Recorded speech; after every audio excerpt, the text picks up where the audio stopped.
If you are concerned with neurodegeneration, like I am, like pretty much anybody else over the age of, let's call it 40, man or woman, there are some very uncommon things that need to be addressed in the world of rehabilitation and brain performance, and we're going to go through those things today.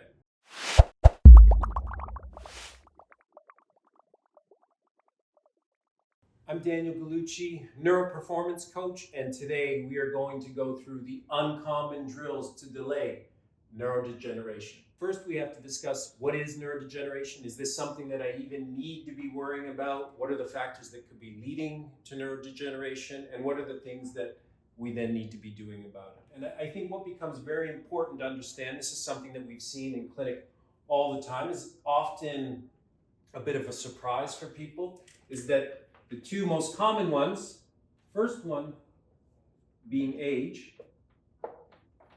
and it's inevitable, regardless of some of the things that we want to see on longevity websites and things we sometimes hear about in certain podcasts and things, that everything in biology sort of has a circle and comes to fruition with the deterioration of what happens to us biologically, and this is inevitable.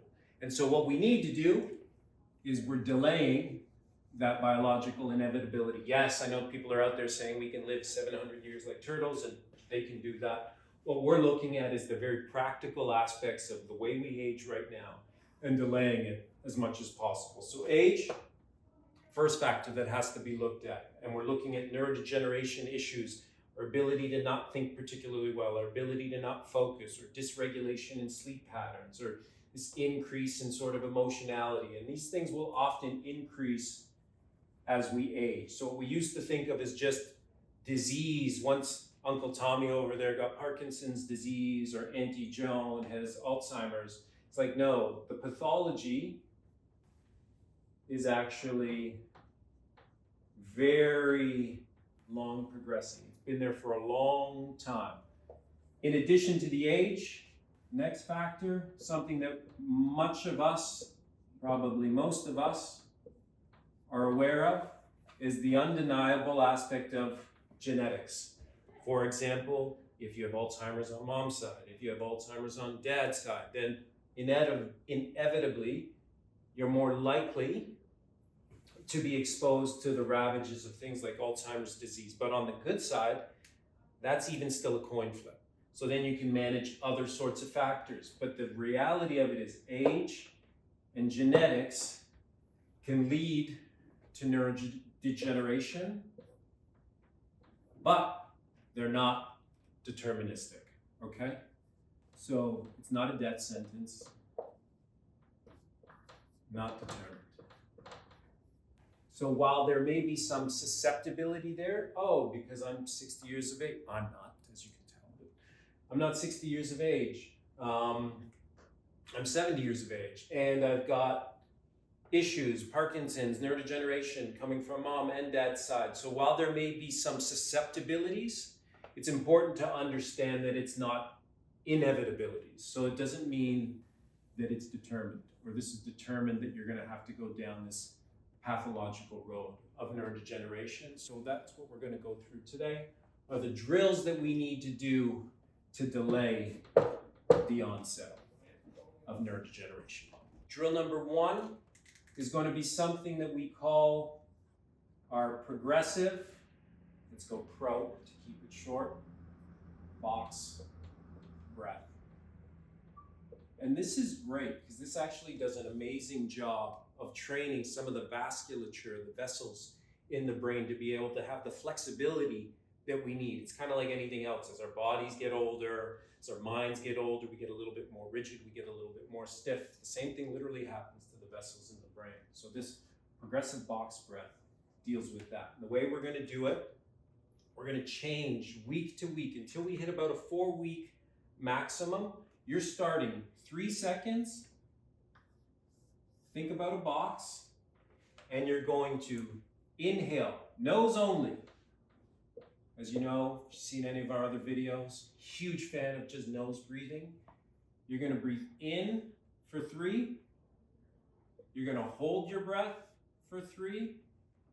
You're going to breathe out with your nose for 3. and you're going to hold for 3. And you want to do that about 5 minutes or so. You want to do that in the morning. You want to do that in the evening. Week 1, 3 seconds. Week 2, let's add 3 seconds. Week 3, let's add 3 seconds.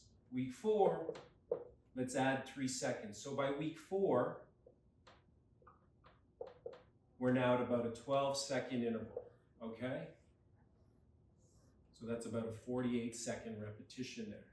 And you still want to go for about 5 minutes or so, but again, that's going to really train the vasculature in the brain to help get the blood flow and help clear the stuff out, get the blood flow in, all the good stuff we need to delay neurodegeneration.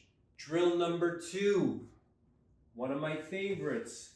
Again, something that the team here almost probably feels nauseatingly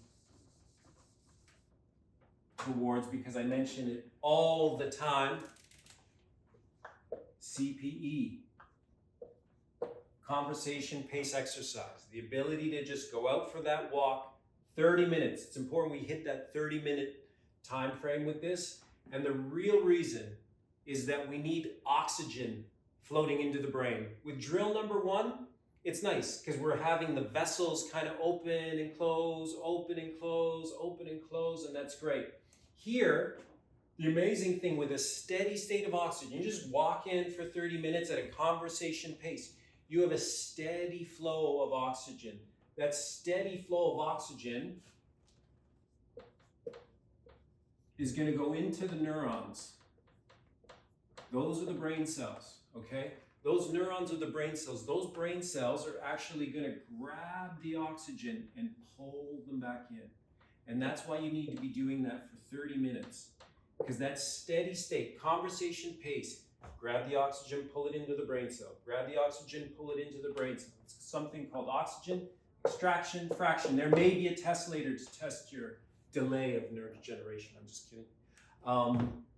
But that's critically important. Something that's never, ever talked about instead of very niche ivory tower academic circles, but that's another thing. So yes, we need to be able to hammer away at getting the oxygen into the neurons where it belongs. Whereas drill number 1, it's about the vessels. So I sometimes use the analogy, drill number 1 is the plumbing, making sure the vessels, like the plumbing in your house, is good.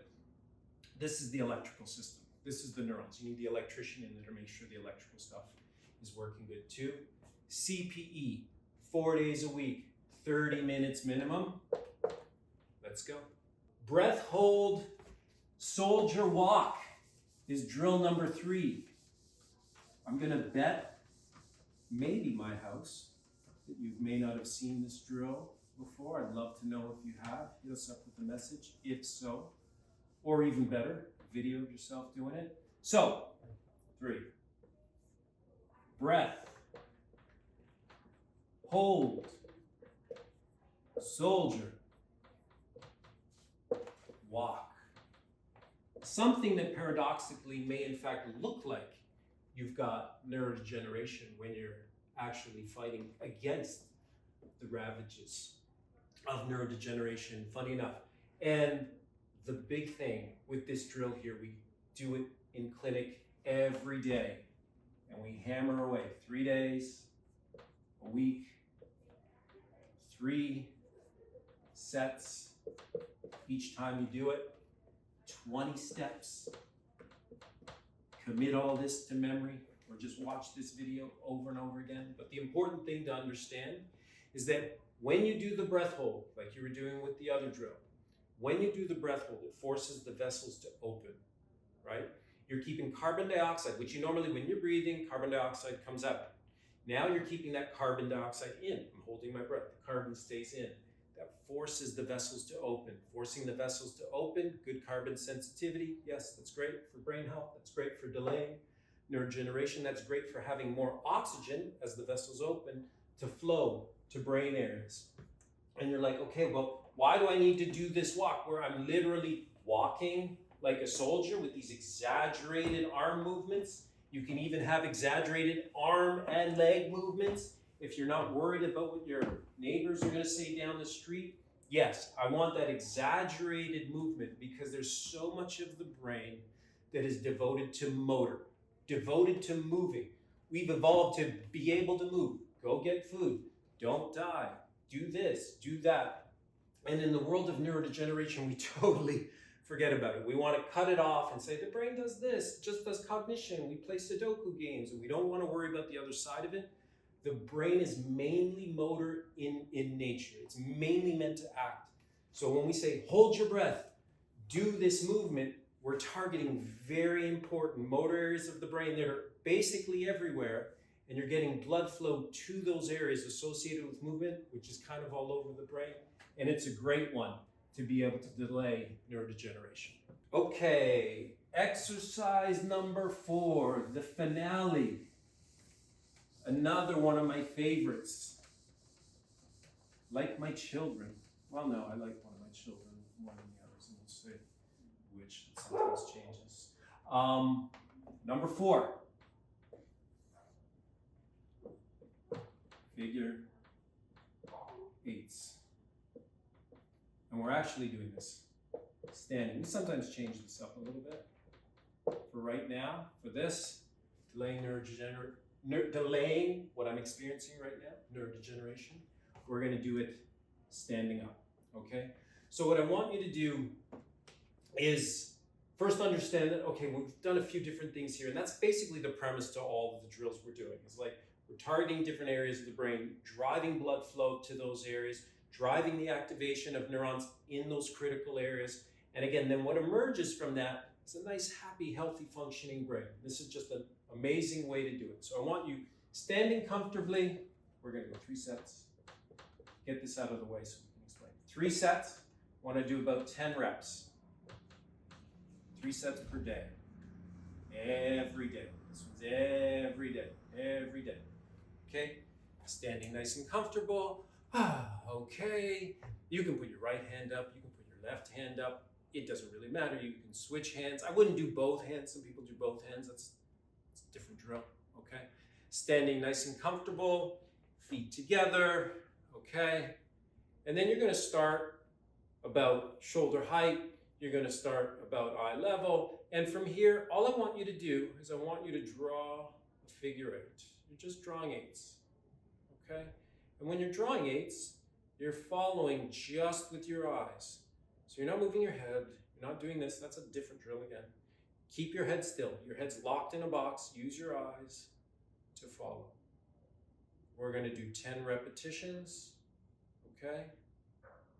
Take a break. Breathe. Okay? That's 1 set, 10 reps. We're going to do 3 sets of 10 repetitions.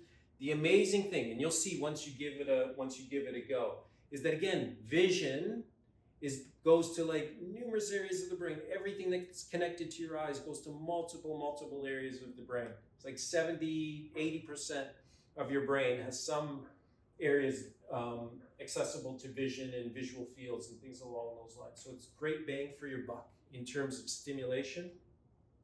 Amazing thing with a drill like this is that when you're standing, it also, funny enough, challenges little balance networks. So areas in your vestibular system, areas in your motor system. So it's a great, again, just bang for your buck type drill. Again, it's all about delaying neurodegeneration. Let's go. In summary, the important things to remember when delaying neurodegeneration is to understand that it's really about the biological underpinnings. It's all too common to see, oh, okay, I'm struggling with some memory-related or focus issues, or potentially worried about neurodegeneration, and I'm playing Sudoku games, or maybe I'm taking a supplement, or somebody's told me to sleep better. And while those can all be good, it doesn't get to the biological underpinnings. That's blood flow, that's neural activation. That's really what we're about, is hitting the fundamentals of what makes the stuff go awry to begin with. So those are the drills.